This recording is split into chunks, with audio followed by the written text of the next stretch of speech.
सो hi everyone, आप लोगों को फिर से एक नए वीडियो में स्वागत है। दोस्तों, हम लोग आज देखने वाले हैं फिजिक्स के प्रकाश पुंज के बारे में। ठीक है, प्रकाश चैप्टर जो पढ़ रहे थे उसके अंतर्गत आज हम लोग देखेंगे प्रकाश पुंज के बारे में। ओके, क्योंकि पिछले वीडियो में हम लोग देख लिए थे पारदर्शी, अपारदर्शी, पारभाषक, है ना, द्युत और अद्युत, इसमें सारा चीज़ देख लिए थे हम। तो आज देखेंगे हम लोग किरण पुंज के बारे में। आप लोग शुरू से अंत तक वीडियो में बने रहिएगा और वीडियो को लास्ट तक देखिएगा, तब आपको एकदम जो न्यू बच्चे हैं, मतलब क्लास 10th में 2024 में एग्जाम देंगे, उनके लिए एकदम वेस्ट साबित होगा। तो चलिए आज हम लोग समझते हैं किरण पुंज के बारे में। किरण पुंज कहते किसको हैं? सबसे पहली बात मन में प्रश्न ये उठेगा।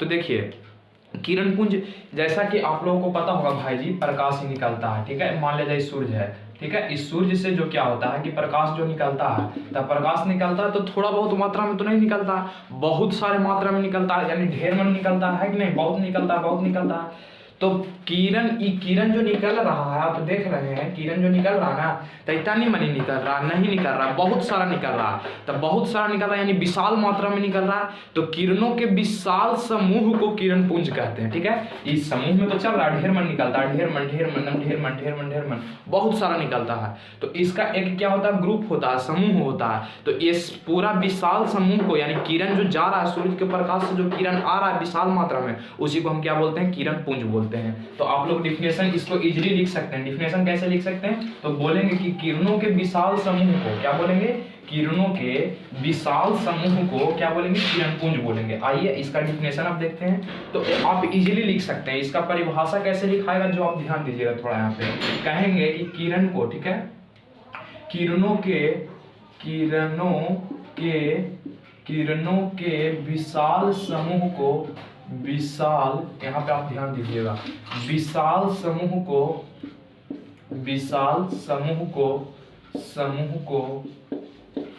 किरण पुंज कहते हैं। क्या कहते हैं?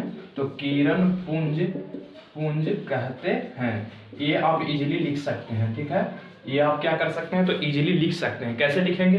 तो ऑटोमेटिक है कि किरण के बहुत सारा समूह होगा, उसी को हम क्या बोलेंगे, किरण पुंज बोलेंगे। एक डिफिनेशन क्लियर है? चलिए यहाँ तक तो बात क्लियर है कि किरणों के विशाल समूह को किरण पुंज कहते हैं हम। ठीक है, उसके बाद आप आइए इसका प्रकार जान लेते हैं। तो इसका जो प्रकार होता है भाई जी, यानी किरण पुंज के प्रकार ना, यहाँ पे लिख दीजिएगा किरण पुंज के प्रकार। ठीक है, किरण पुंज के प्रकार, ठीक है, के प्रकार। अब यहाँ ध्यान से समझिएगा, किरण पुंज आखिरकार कितना प्रकार का होता है, ये तो जानना हमको पड़ेगा। तो देखिए, आपको एकदम इजीली याद रखना है कि ये 3 प्रकार का होता है। कितने प्रकार का होता है? तो 3 प्रकार का होता है। तो कौन कौन होता है, जो देख लेते हैं थोड़ा। आइए यहाँ पे, ये कितने प्रकार का हुआ भाई जी? तो 3 प्रकार के हुआ। तीनों के नाम देख लेते हैं, उसके बाद तीनों के डिफिनेशन देख लेंगे, सीख जाएंगे आज किरण पुंज है कि नहीं। तो फटाफट आप लोग एक लाइक भी कर दीजिए, दोस्तों में अपना शेयर कर दीजिए। तो चलिए यहाँ पे आज हम लोग देखने वाले हैं क्या, तो पहला देखेंगे हम लोग अपसारी किरण पुंज। कौन सा किरण पुंज? अपसारी किरण पुंज। ठीक है, अपसारी किरण पुंज देखेंगे। ठीक है, और सेकंड में क्या देखेंगे, तो सेकंड में देखेंगे अपसारी हो गया तो अभिसारी होगा, है कि नहीं। तो यहाँ पे सेकंड में हम लोग देखेंगे अभिसारी किरण पुंज। ठीक है, अभिसारी किरण पुंज, किरण पुंज, यहाँ पे ये देखेंगे किरण पुंज। चौथा, तीसरा देखेंगे क्या, तो तीसरा हम लोग देखेंगे समानांतर किरण पुंज। क्या चीज देखेंगे? समानांतर किरण पुंज। ठीक है, किरण पुंज ये होगा। यानी 3 प्रकार का हम लोग देखने वाले हैं किरण पुंज के प्रकार। सबसे पहली बात, किरण पुंज कहेंगे किसको, तो जो सूर्य से प्रकाश विशाल मात्रा में आता है, एक समूह में आता है, उसी को हम क्या बोलेंगे, किरण पुंज बोलेंगे। डिफिनेशन क्लियर है? यानी बहुत सारा प्रकाश जो समूह में आता है, उसी को हम क्या बोलते हैं, तो किरण पुंज बोलते हैं। उसके बाद किरण पुंज कितने प्रकार का हुआ भाई जी? तो किरण पुंज निम्नलिखित 3 प्रकार का हुआ। कौन कौन हुआ? तो पहला हुआ आपके पास अपसारी किरण पुंज, दूसरा क्या हुआ, तो अभिसारी किरण पुंज हुआ, और तीसरा क्या हुआ, तो समानांतर किरण पुंज हुआ। यहाँ तक बात क्लियर है?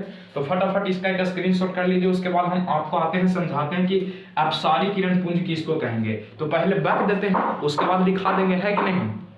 जरा सोचिए, यहाँ पे ध्यान दीजिएगा, पहले बैक देते हैं भाई, उसके बाद हम डिफिनेशन आपको लिखवा देंगे, हड़बड़ाइएगा नहीं। ठीक है, तो चलिए देखिए यहाँ पे आप सारी किरण पुंज किसको कहेंगे। आपके मतलब होता है ना भाई जी, देखिए आपसे पहले आभी समझ जाइए, आभी समझ गए तो आप समझ जाइएगा अपने आप से, यानी अपसारी। आभी के मतलब क्या होता है कि कोई जितना भी प्रकाश निकला यहाँ से, ठीक है, यहाँ से जितना भी प्रकाश निकल रहा है वो आके एगो बिंदु पर मिलेगा, आके एगो बिंदु पर मिलेगा, ठीक है, आकर एगो बिंदु पर मिलेगा, मिलेगा मिलेगा बहुत सारा प्रकाश जब एगो बिंदु पर आके मिलेगा तो उसको अभिसारी किरण पुंज बोलते हैं, ठीक है। यहाँ तक बात क्लियर है कि बहुत सारा किरण, किरण पुंज पड़ रहा है तो किरण आके मिलेगा, ऑटोमेटिक है, एक बिंदु पर आके मिलेगा तो उसको कहेंगे अभिसारी किरण पुंज। उसके बाद अब अपसारी आइए, तो अभिसारी के जस्ट उल्टा, एक बिंदु से बहुत सारा प्रकाश फैलेगा, ठीक है, एक बिंदु से बहुत सारा प्रकाश फैलेगा, बहुत सारा प्रकाश फैलेगा फैलेगा फैलेगा, में क्या हो रहा था, मिलेगा मिलेगा, है ना। आप अभिसारी में क्या हो रहा था, मिलेगा, लेकिन अपसारी में क्या है कि फैलेगा बहुत सारा प्रकाश।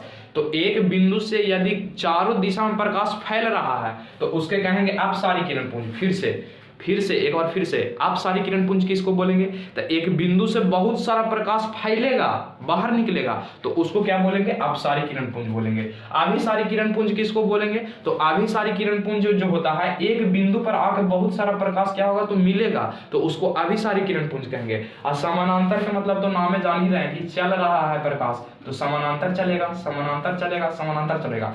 तो यानी कि जब प्रकाश एक दूसरे के समानांतर आती जाती है, देखिए है ना, या जा रही है या तो आ रही है, तो जब प्रकाश एक दूसरे के समानांतर आती जाती है तो उसको हम समानांतर किरण पुंज कहते हैं। एक बिंदु पर आके मिलती है तो उसे अभिसारी किरण पुंज कहते हैं। यदि एक बिंदु से बाहर की ओर फैलती है तो उसे अपसारी किरण पुंज कहते हैं। यहाँ तक बात क्लियर है, ताकि ये अभिसारी अपसारी यहाँ से आप समझ लेंगे तो उत्तल अवतल दर्पण पढ़ेंगे, वहां पे आपको पूछा जाता है क्वेश्चन, हम सारा चीज समझाएंगे, इजीली आप समझ जाएंगे, इसका डिफिनेशन आप याद रखेंगे तो, ठीक है। तो चलिए अब इसका डिफिनेशन देख लेते हैं कि नहीं, तो इसको मिटा देते हैं आप। चलिए आइए आप समझेंगे, हम लोग किसको डिफिनेशन बाकी दिए होगा तो आपको समझ में आ गया होगा, है ना। तो चलिए अब देख लेते हैं हम लोग क्या, तो इसका डिफिनेशन देख लेते हैं। चलिए अब यहाँ पे हमको डिफिनेशन समझना है सबसे पहले अपसारी किरण पुंज के, है ना। तो अपसारी किरण पुंज किसको बोलेंगे, और बात तो समझ में आपको थोड़ा थोड़ा आया होगा, है कि नहीं। तो चलिए आइए देखते हैं यहाँ पे क्या हम बोले, अपसारी किरण पुंज, अपसारी किरण पुंज, है ना, अपसारी किरण पुंज, किरण पुंज। यहां तक आप बात समझ रहे होंगे।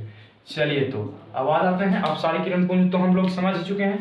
तो लिखेंगे क्या कि जब प्रकाश के किरण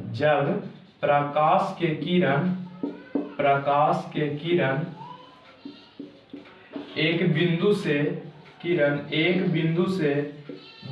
से बाहर की ओर, ठीक है, बाहर की ओर फैलती है, ठीक है, फैलती है तो उसे क्या कहते हैं, तो उसे कहते हैं अपसारी किरण पुंज, अपसारी किरण पुंज कहते हैं, ठीक है, किरण पुंज कहते हैं। यहाँ तक बात क्लियर है। यानी एक बिंदु से क्या होगा तो प्रकाश जो है बाहर की ओर फैलेगा। जैसा आप यहाँ पे चित्र बना सकते हैं, जैसे हम चित्र बना लीजिएगा कि एक बिंदु है, यहाँ से प्रकाश बाहर की ओर क्या हो रहा है तो फैल रहा है, ठीक है, यहाँ से आप बना सकते हैं बाहर की ओर ये फैल रहा है, ठीक है। तो ये बना सकते हैं, इसको नाम दे देंगे समानांतर नहीं, अपसारी किरण पुंज, अपसारी किरण पुंज, ये हो गया आपका अपसारी किरण पुंज हो गया, ठीक है। उसके बाद सेकंड डिफिनेशन में जब आप आएंगे तो सेकंड डिफिनेशन में मिलेगा अभिसारी किरण पुंज, अभिसारी किरण पुंज, ठीक है, किरण पुंज। तो इसका भी आप डिफिनेशन इजीली याद रख सकते हैं, सॉरी पूंजी लिखा गया, पुंज होगा यहाँ पे।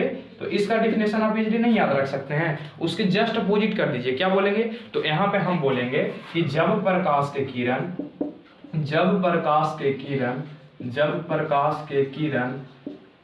किसी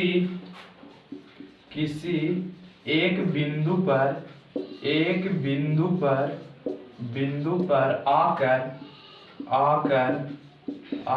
मिलती है, ठीक है, क्या होती है, मिलती है तो उसे क्या बोलेंगे तो अभिसारी किरण पुंज बोलते हैं, तो उसे अभिसारी किरण पुंज कहते हैं। यहाँ तक बात क्लियर है कि एक ही बिंदु पर आकर मिलेगा, ठीक है, एक ही बिंदु पर आकर मिलेगा तो उसको बोलेंगे अभिसारी। इसका आकृति आप बना लीजिएगा, यहाँ पे एक बिंदु है, यहाँ पे बहुत सारा प्रकाश अगर क्या हो रहा है तो मिल रहा है, देखिए मुंह उल्टा उल्टा घूम के होगा, यहाँ सब आके मिल रहा है, यहाँ से सब निकल रहा है। तो इसका फटाफट आप लोग दोगों के स्क्रीनशॉट कीजिए इसका डिफिनेशन का, उसके बाद हम आपको समझा देते हैं समानांतर किरण पुंज।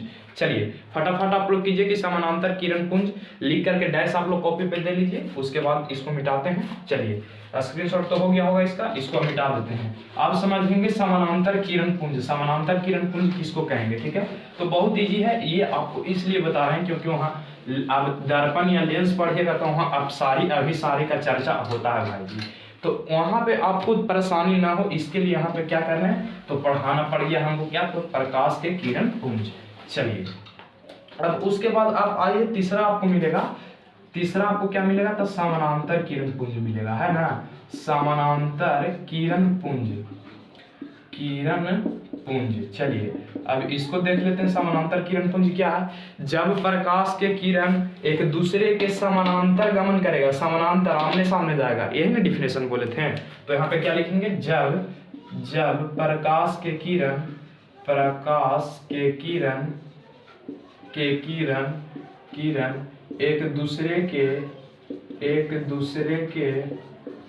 एक दूसरे के समानांतर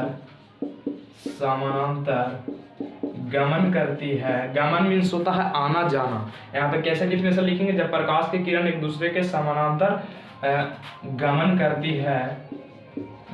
करती है तो उसे समानांतर किरण पुंज कहते हैं, तो उसे समानांतर किरण पुंज कहते हैं, किरण पुंज कहते हैं।